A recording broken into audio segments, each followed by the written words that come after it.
Young scholar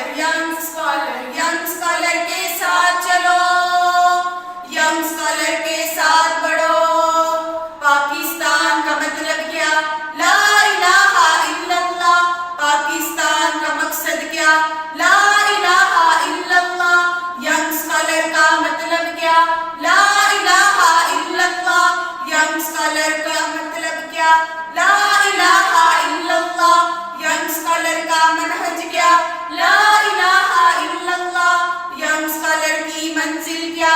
ला इलाहा इल्लल्लाह। चलो चलो चलो चलो, यंग स्कॉलर के साथ चलो। बढ़ो बढ़ो तुम आगे बढ़ो, यंग स्कॉलर के साथ बढ़ो।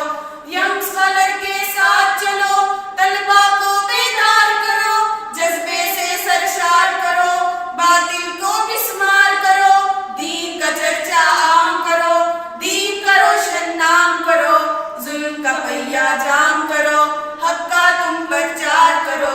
चलो चलो चलो चलो, यंग स्कॉलर के साथ चलो।